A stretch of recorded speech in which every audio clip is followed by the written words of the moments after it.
Chris has been a great influencer, helping us get the golf tournament together, and I do urge you to stop to see all the vendors, including Appfolio. Really impressed with what they've been doing lately. And I gotta tell you, there's a lot of Appfolio users in the room. I was actually quite surprised. Great job, guys. All right, so next up, we have Adrian, Decoding the Maintenance Enigma. And he's gonna go ahead in just a minute. Oh, you're coming up, awesome. So please, if you have not checked out our new website yet, we're talking about people with Stacy and now with Adrian. I encourage you to lean into the things that we're doing to help you grow your people, inclusive of our job board. Did anyone know that they can list for free on our job board right now? There's a code. Get on there, the job board, get on there, put any job listings that you have for maintenance technicians, for leasing staff, get on there and use your free code, okay? And then second, coming later this year, we're going to do our best to partner with local community colleges to get you more trained, talented people. So we are doing our part, and if you have any additional ideas or want to get involved, my name's Kara Rafferty, I will be here all day, come see me. So Adrian. Adrian comes to us from the Atlanta market, and he is what I like to call the power of networking, or how we met, I should say. We met through a connection on LinkedIn. So you should definitely find us both on LinkedIn. We're very active. We want to stay in touch with you and like the Apartments of New York LinkedIn page. So Adrian, the floor is yours. Tell me more about how you decode maintenance.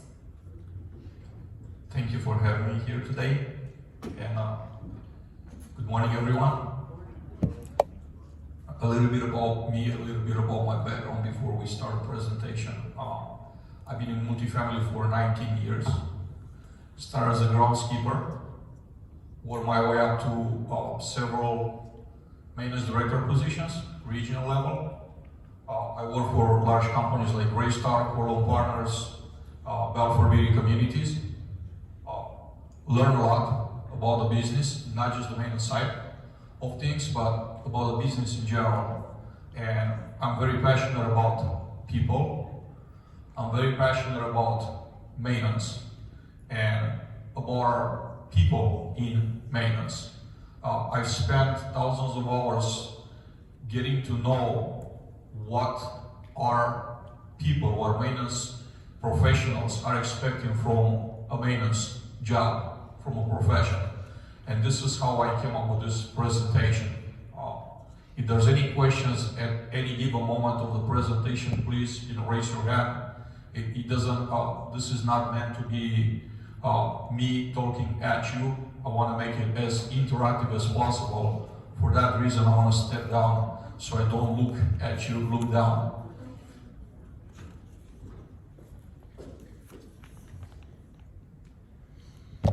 So, labor shortages. Great resignation, everybody talks about the great resignation, right?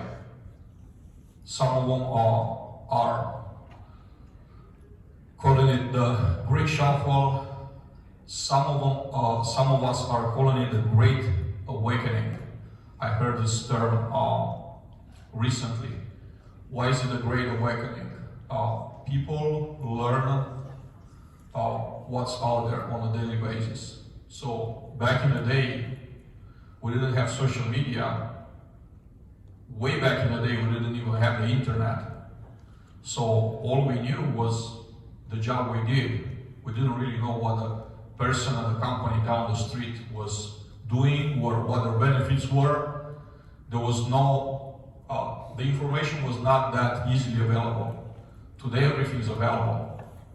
So that's one of the reasons why the marketplace is very tough for employers to find and retain employees, because they know what's out there, and if it's something that they really desire and it's more than what they currently have, they just gotta go for it. And in all honesty, you can't really blame them for it, right? I pulled the statistic from the, it's a government statistic from the Department of Labor, and you can see the turnover rates for different industries. Real estate and rental and leasing we had last year 35% turnover rate. Leisure and hospitality, 84.9, and it's actually down from the year 2020 when it was almost 130%. So when you look at all those industries, you kind of get the picture of what's going on. You know, work in general. There's not a specific category for maintenance out there, but you could see the categories in the neighborhood. You know, hospitality is a close one. Real estate and rental and leasing is a close one. I just read a statistic a couple of weeks ago. The statistic says that our average employee turnover rates are in the 70% currently. Those are the average rates across the country in our industry. By the show of hands, who experiences this type of level of employee turnover, like 70 or more, like in the neighborhood, right? Who is experiencing like in the 50s and 60s? How about 30%, 40%? Okay. So let's talk a little bit about what's causing the employee turnover. Number one complaint that I get from maintenance professionals in the field, it's the on-call. I will say that this is area specific, right? Summers are not that tough right here up north. But where I'm coming from in Atlanta, it's summer about 8 months a year. And then the on-call, it's absolutely horrid. Sometimes team members are ended up working 12, 14 hours a day for weeks in a row. Day, night, it's non-stop.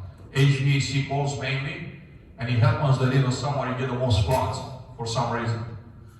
So on-call is really the number one complaint that I'm getting from maintenance professionals. They just want to know, okay, when I'm done with the work for the day, I could go home and rest. Another issue with on-call is that if you have a smaller asset, 100, 200 units, you're only going to have maybe 2 maintenance techs or a tech and a supervisor. And if you only have one person working, the other position is vacant, the person that's left out there, it's on call all the time. And it's really not the fact that they might get a phone call or 2 after hours. It's the fact that mentally they feel like they're imprisoned. You can't plan to go with your family out of town when you're on call. You can't do that. You can't even go to the movies or to a game, to your children's games, because you're on call. And if you do, you have the chance of being halfway there and get a phone call and have to leave family and go take care of emergencies. So a couple of ways to address that. One is to build a system where just the dire emergencies are being addressed after hours, like fire, flood, or run. I know that there's a temptation, and we really want to serve the customer. And from a customer service perspective, it would be great every time the phone rings, even after hours, that we have someone there within 30 minutes or an hour to take care of the residents. But at the same time, we got to think about our team members too, right? We really don't want to have them do those things if they're not actually necessary, if they're not real emergencies. I've done, and I think that this was a very successful at the time idea, stagger shifts. So when you have larger communities, 400-500 unit communities, you could actually have someone work first shift like 7 to 4 p.m. and you could actually have the on-call person coming maybe at 11 a.m. or noon and work until late. What that does, you have coverage from like 7 a.m. to 7 p.m. with someone being on site, doesn't have to drive. They don't have to drive from their house to service a resident, and that covers half of your day. And that's pretty good. Another way to really help your teams when you show staff, especially, is to make sure that you contract, well, you have an option to contract out emergencies. When you're short staff and then the work piles up and you only have one person or two people handling emergencies after hours, they're gonna get tired, they're gonna get really tired. So if you can't really hire to be fully staffed, consider contracting out some of the work. It might seem like it's an expense that you can't afford, but think about this. If you think that you can't afford the expense, can you really afford to lose the remaining employees and have like no employees? You're still gonna end up contracting all the work if you have no employees on site. Pay is a big one. So our industry in general is been known as not really paying very competitive wages. I just want to speak the truth. Anyone here disagrees that we're not really paying competitive wages compared with other industries, with the trades, for example, with the construction industry? The conversation that I hear the most is that a manager or a regional manager says, we're paying well, but people don't want to work. So my answer to that is that, how do you define competitive pay? So the answer typically is, we're paying as much as our competition down the street pays. So then my follow-up question is, okay, if you're taking their model, you do realize that they struggle too, right? You take a failing model and you apply it to your business and you expect that to work, to get better results.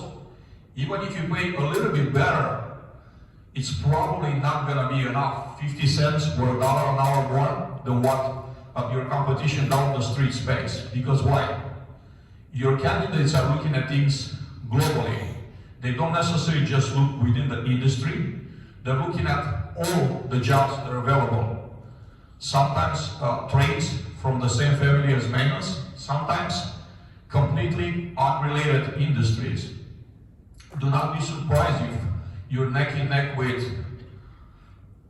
jobs like warehouse jobs. Imagine a candidate that has choices, and they do have choices. One choice is to come and work for your apartment community. The alternative is to go work in a controlled environment with AC inside, stocking up shelves. No call, no emergencies, they do their shift. And they make the same amount of money. How do you compete with that? They don't have to use their own vehicle.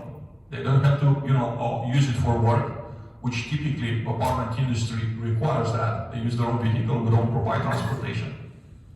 And they don't have to bring their own tools. They just show up to work, they do their 8-hour shift, and then they go home.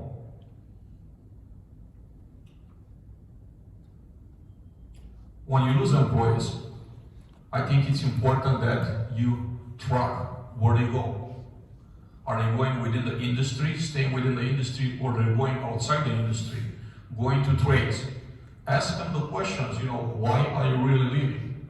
And they'll tell you, most will tell you, unless they're really mad with you. And then there's industries that are being built as we speak. Well, they're not very new, but they've been building for 10 years. Single-family rentals. I happen to work for a company, currently as my day job, that we do maintenance for single-family rentals. Single-family rental owners they haven't figured out yet staffing on maintenance. But they're in the process of figuring out, they're hiring maintenance. So typically this is what they offer. Better pay, company vehicle that comes with a guest card, $6,000, $7,000, $8,000 worth of tools that they put on a van. Every single tool that your maintenance techs need, it's on that van. They don't bring anything with them. And no weekends or on call. So this is what you're up against. So when you put your offers together, keep in mind that those are competitors that are making it even more difficult for you to compete with. Just I was just reading an article about 3 weeks ago.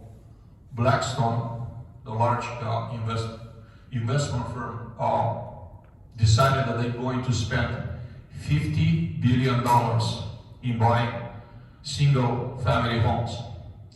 Well, $50 billion will get them a lot of single family homes. And once they acquire them, they're gonna have to be serviced, because they're not buying them to resell or flip them, they're turning them into rentals.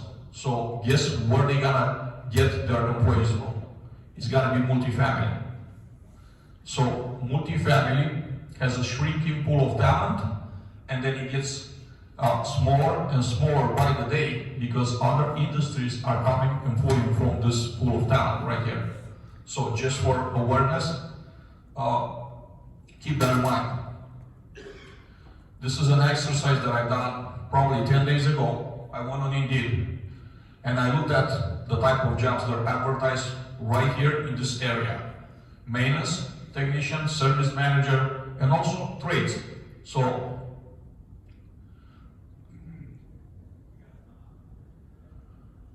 a property maintenance supervisor right there, it's advertised for $19 an hour.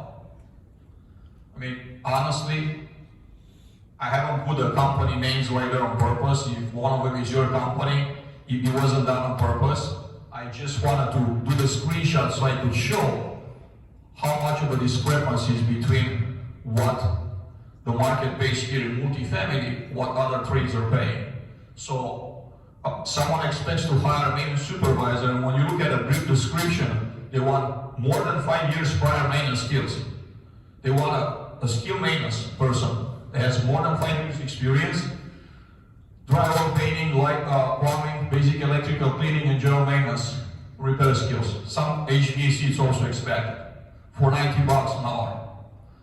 I'm not sure how you right here locally see this as being, I guess, even close to competitive, but I don't think you could stand a chance when you advertise that type of job to get someone qualified to run a property that's a multi-million-dollar asset for you.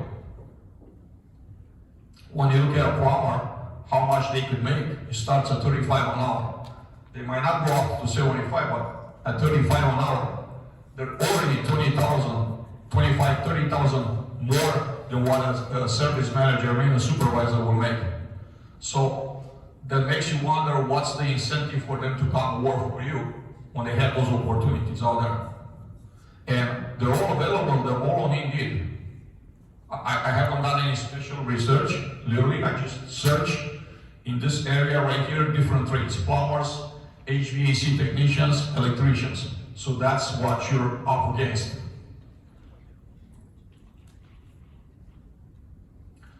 The work environment. One of the complaints that I'm hearing the most often is that the teammates, the maintenance professionals, they don't feel like they're treated as equals by their managers and the higher-ups. It's a big deal. I can't even begin to tell you how big of a deal it is for people to feel like they're respected. Respect is a big deal for everybody. Stacy before me just, touched on many of those points already. Get to know who they really are, who they are outside work. The gentleman in the back just, shared the story of his technician, and thank you for doing that. You don't know what your people are going through. It's very easy to put a label on them and say they were just lazy. They just don't want to work. It's probably time for a change. They might have something going on at home. If you understand and you give them a break, you gotta win a long-term employee. You gotta make them want to come back and work for you because you're looking out for them. Share the business goals with them. Budgets. What are the owners trying to accomplish by acquiring and holding on a property for 3 years, for 5 years, for 7 years? Don't keep your maintenance employees in the dark.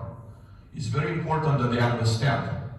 Without them understanding, you will not be able to get the buy-in.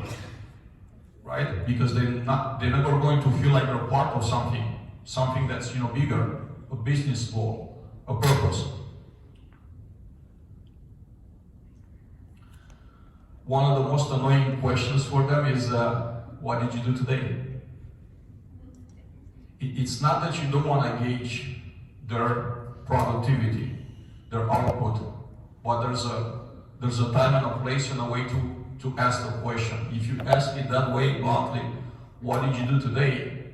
You're not going to get a good attitude from the other side. They're not going to feel good about working there, because they will feel like they've been watched, picked on, and maybe that you don't have a good understanding what their job is on a daily basis, and you actually doubt that they're producing what they should be producing in a day. Little tasks like passing out letters and things of that nature, if you could spare someone in a leasing office, maintenance guys always appreciate. If they're out there in the field sweating, fixing ACs, plumbing issues, and someone in the office calls and says, we have to notify all the residents, we have to send a notice out. So they need to stop what they're doing, put notices out, and then come back. It makes it really hard, and it's very discouraging as well, because they're feeling like, if I'm working on something that's an emergency, I'm in the middle of it, and there's personnel that might be able to help in a leasing office, not all of it, but at least with part of it, why aren't they helping? When you short staff, find ways to give your team members, existing team members, relief. The tendency is that if we're staffed, for 5 maintenance employees, and we only have 3 on staff, the 3 remaining maintenance employees, they have to do the work of 5. And then soon enough, you're gonna have 2, if you're not then filling those openings fast enough. And then it gets to a point where your existing employees feel like they're punished because they're actually showing up to work and doing their best. Because they do their best, and as a reward, they get more work. So when you're short staffed, consider contracting some of the work out. Also, if your company has, this is a model that I've implemented at one of my previous employers.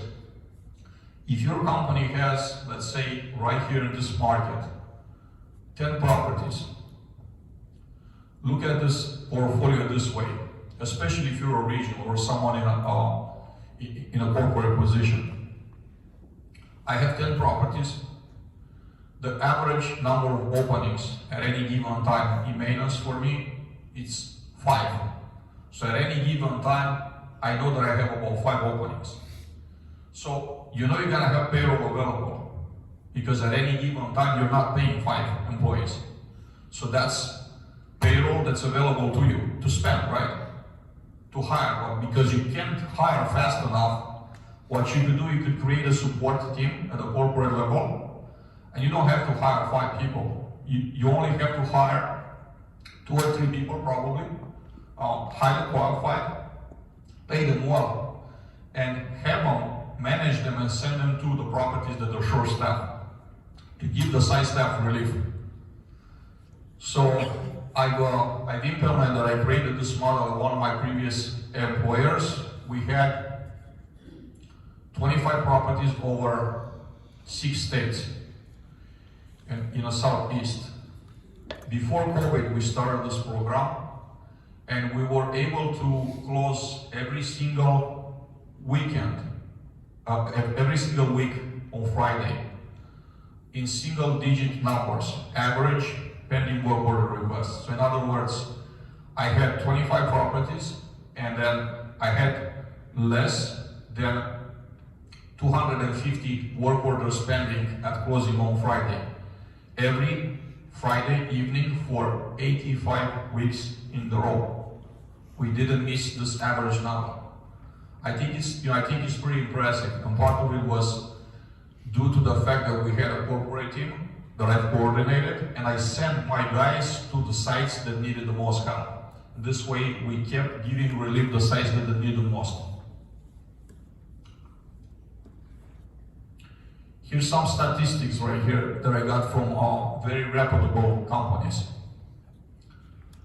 53% of US workers are not engaged. They're coming to work, but they're actually just showing up.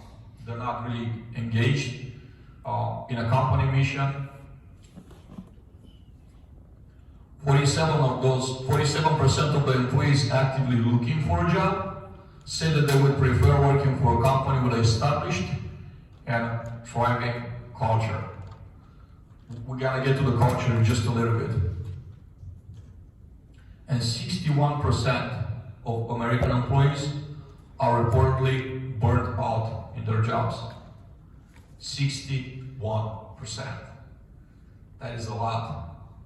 Don't you think so? It's only 61?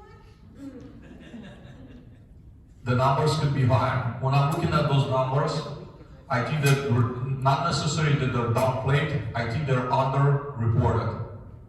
I think that what we're seeing, for the most part, I use statistics that are not from 2022. I use the most recent that was available online, statistic.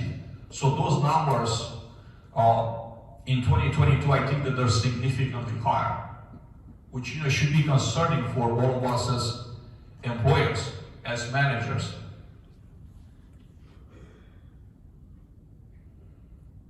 Only 1 out of 4 companies has an active engagement strategy for their company. So if we're not really getting our employees engaged, we can't really expect them to just bring it with them and just become engaged all of a sudden.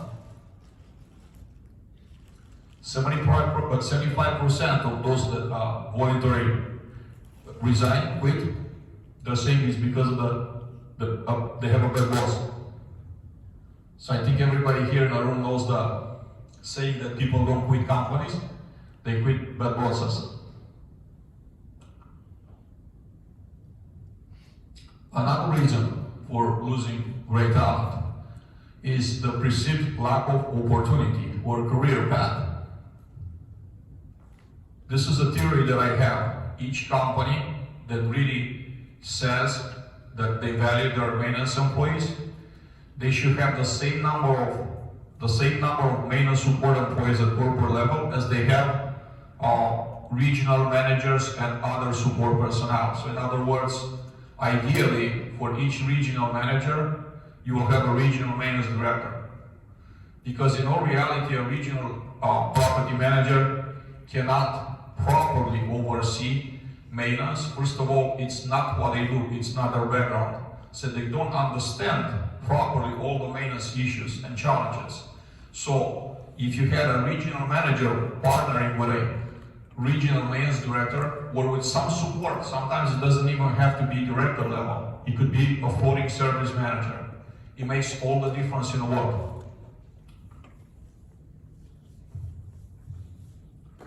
Another thing is training. Most of the companies in the industry offer what I call blanket training. So I'm sure that most of us here in the room are familiar with large learning platforms like Grayscale, for example. And they're great platforms, by all means. But then, if we say we're gonna train maintenance personnel and someone picks a curriculum of 5 or 10 different classes, and we apply them to all of our maintenance employees, does that really help them improve? I could tell you my personal experience. Even as a regional director, I had to take those classes, and I was rushing through them, and I was looking at my watch. How fast can I get through it so I could complete, get my passing score, so I could get back to my day. So I think something that's gonna take some time, but a better solution would be to do customized training.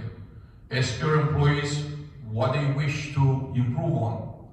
Maybe one of them has a goal to become a HVAC technician. Offer them that type of training more than anything else. Your assessment as a manager, you know that you have an employee that has room for improvement on electrical, they don't know much electrical. Give them more classes on electrical. It's a better use of their time to focus on those areas versus giving them 10 classes across all the disciplines that some of them they might just already be masters of. They might know them very well. Another thing to do for the teams would be to encourage them to pursue industry certifications. I was very fortunate that the employers I work for in the past allowed me to take my KMT certification, and also I went for CAPS and I got my designation. So I do have a designation of Certified Apartment Portfolio Supervisor. It's nothing wrong with a regional maintenance director to go for a CAPS designation. And it makes people feel like the company invests in them, because they really do invest. Toxic work environments. As stated before, people leave bad managers, they don't leave companies. When you have an employee leaving, you ask them what the real reasons are. Most people will just don't want to get into details. They don't want to burn bridges, right? We hear this all the time. I'm not burning bridges. And they're not going to tell you what the reasons are. They're just going to say, hey, I found a better opportunity. It's closer to my house. I'm making $5,000 a year more in salary. The reality is, yes, salary and other benefits are very important, but what I've learned over the years is that really the work environment is probably the top reason for employees to move on. To even consider start looking for a job, it's really the current work environment. So if you're really not getting to the bottom of it, you're gonna continue, and maybe you're going to have increased turnover rates if you're really not understanding why your employees leaving. As it was mentioned before here, consider doing state interviews. Before you get to the point where someone comes and brings in the resignation, find out, what their goals are, their career goals. Can you do something to help them with those goals? Because if you can't, I promise you that somebody else out there will, and they may be going to end up working for that person. Culture. The definition that I like the most about company culture is being the sum of all employees' behaviors. So how do you create a culture? Every company has a culture, whether they want it or not. But then the question is, what do you want your culture to be? How do you want it to be like? And most companies start very well. They put some goals on the company website. This is what we're all about. And things kind of stop right there. And they don't really go, and you don't see executives walking the talk. And if you just put things on a company website and you're not really going any further than that, you're not going to get any decent results. The culture is going to be a culture by default, not an intentional culture. Also, remember that what you incentivize, you get a culture that you're incentivized. If you want to see a certain type of behavior, incentivize it. Give someone a bonus, give them praise for something that they've done well, something that you want to see multiply. And also always address the type of behavior that's counterproductive or toxic in an environment. Don't look the other way. I know that typically managers will say, well, I really hate to deal with this employee, or I really hate to address issues, but then if you don't, your top performers will look at the ones that are not doing well, or they don't have the right attitude, and they don't want to associate themselves with that workplace. So you'll be losing good employees. Offer your employees financial education. All companies that I work for, up until the current day, offer benefit packages, 401k. I'm not beating down 401k, but then you should be going deeper than that. You should be going way beyond just 401k. 401k alone probably is not a sure thing for helping people to retire in the future. There's other ways. So owning real estate is one of them. And then you as an owner representative know that this is a great business, right? That employs so many people and the owners are making so much money. Teach your employees to be financially independent, to create wealth for themselves, so they don't have to come to work because they have bills to pay. They come to work because they want to. Once you're able to educate them and you give them that opportunity, you're turning the tables, because very few companies are doing this. And if you're gonna do that, you gotta be one of the top companies in your market.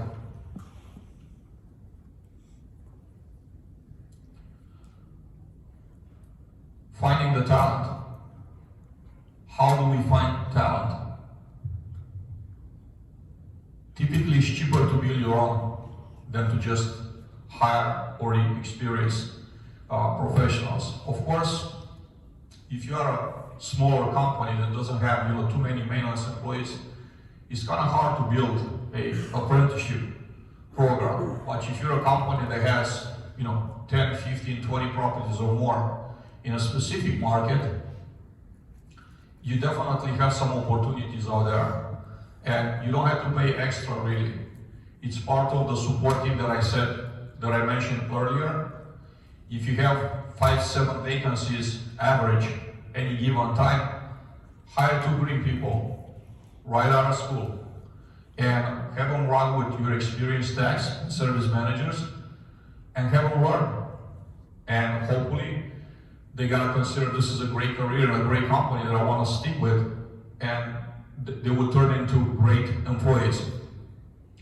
There's categories out there that are not, I think, sufficiently looked at as potential candidates, starting with high school students. And also, we don't see many women doing maintenance in apartments industry. But I've seen some that I actually personally work with. They're amazing, amazing maintenance workers. Just reach out. There's a lot of potential out there. And also military personnel transitioning to civilian life. It's a lot of potential out there. There's a lot of military personnel that are finishing their contracts with the military, and they're going back into the civilian life. Reach out to them, reach out to their the representatives, and try to get them into come to work for you. They already have the discipline because military requires discipline. You just have to teach them the skills. If you have someone that's skilled but they have bad habits, you're not going to be able to change their habits. But if you have someone that's very serious, is very disciplined, and you just have to, you have a way better chance to teach that person something, to have them become a professional, than take someone with 20 years of experience and bad habits and try to turn them into a great employee. Consider that recruiting is not an event. It's an ongoing process. In all reality, you should be hiring, you should be looking for talent for all positions in your company at any given time, regardless whether they're vacant or not vacant. Because an occupied position, a position that's you have someone working for you today, might not be an occupied position tomorrow. By the end of the day, you might have 2 employees quitting. What you don't want to do, you don't want to play defense and wait for a position to become vacant in order for you to hire. Build your team, build your bench, so that when someone leaves, your bench is right there ready to fill that position, backfill it immediately.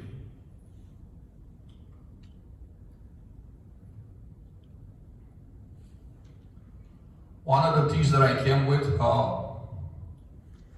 is considering to create a scouting department, just like the sport teams. Why did I come up with that? Sport teams are more successful than most businesses. And why are they successful, more successful than businesses? They always have not just the first team, the one that plays all the time, but they build second team, third team, fourth team, fifth team. And if you're short of two players, they get injured or they leave, whatever happens to them in your first team, you're gonna have your second team right there ready to backfill. That's your bench. The same goes with the second team, with the third. You just promote from within. But you have to build that bench. You can't be expecting to have a backfill immediately. It's best to have it right there, working for you already and ready to be promoted. Another way to attract talent is to network with maintenance professionals from your area.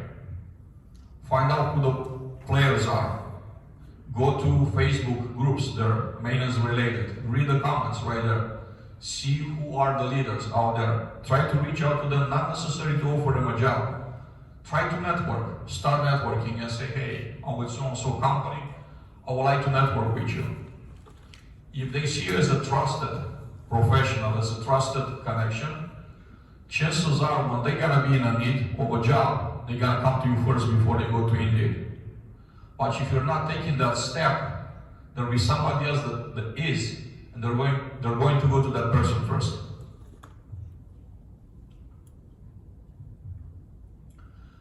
Another way to get great talent is to look for industry influencers. And I think it's probably a big word, right? Influencer. I don't even know exactly myself what the definition of the influencer is, other than I know that they influence other people. Other people are looking up to them. They admire them. So then find out who your influencers are right here in the area and try to get them to work for your company.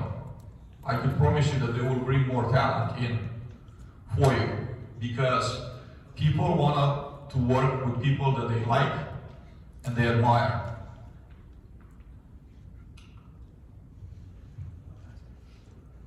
When advertising positions, look for where your candidates are living. Where is the virtual space where they live? Do they like to hang out on Facebook groups? Do they like to be on LinkedIn? And I think for different positions, there are different spaces. Groundskeeper, punch, maintenance technicians, most of them are affiliated to maintenance-related groups on Facebook. Service manager and upper are going to be more probably on LinkedIn than on Facebook groups. Go over there, read the comments, interact with them, and you have a better chance than your competition. You could actually go directly to them instead putting an advertise on Indeed and say, hey, everybody that is interested, go ahead and apply. Just go directly to them, tell them you have an opportunity. Cut in line, in other words. Direct mail is coming back. So this is something else to consider. Consider direct mail. There are companies that have a lot of data available that they could target your potential candidates. Do not ignore that opportunity. Indeed ads. I think who's advertising their openings here on Indeed? I see a lot of hands. Yes. Now, one thing to keep in mind is that not all ads are created equal. Indeed makes money by everybody advertising, but it makes more money by people paying to play. So in other words, if you want to get in front of your competition, you have to sponsor your ads. And sometimes it could be $500, $1,000 to $3,000 per ad. But I think it's a great investment if you look at it this way, because if you don't advertise, if you don't sponsor your jobs, you're definitely not going to get a great pipeline. For sure, you're not going to get. And companies that do, they get most of that talent right there. And I know this firsthand because I work for companies that both just place regular ads and companies that sponsor ads on Indeed. Just with my current employer, back in February, we advertised 7 maintenance supervisor positions in several different markets, from all the way from Indianapolis down to Tampa. And the result was, in about 3 days, I got over 200 applicants. And most of them were qualified. They weren't just people that were just applying. They were qualified leads. I actually hired some amazing guys as maintenance supervisors. They had background as multi-site. They had maintenance director, multi-site director background. I hired a couple of them. They work for a company. One thing to remember when you create your ads is that they're a product you're trying to sell to your potential customer. Your potential customer is your applicant, right? If you're not putting together a great product, you can't really blame it on a customer or potential customer that he doesn't want to buy. So always keep in mind that your package has to be competitive. It goes back to the rates that we've seen before, those screenshots that I sent. And other benefits too, is not just about pay. All sorts of benefits that you're offering. If you're not getting serious traction with your ads, probably you have to go and revisit your ads and revisit what you're offering. Pay, benefits, everything. Don't be in a mindset that things that work for you 5, 10 years ago, last year, 6 months ago, they work today. Because chances are they don't. I've seen market shifts every other month from a candidate perspective. Keep an open mind and always be on the lookout of what your candidates expect from a job proposition. You don't have to guess. The only thing you have to do is ask.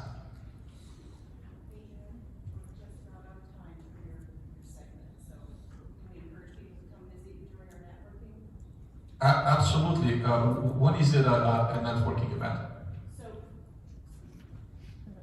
So Adrian is just about out of time.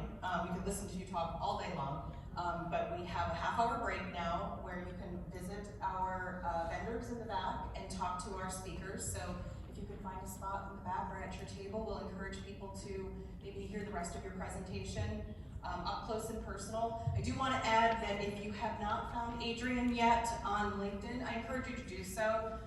His passion for maintenance and people is so evident on his page. Your surveys are wonderful, thank you.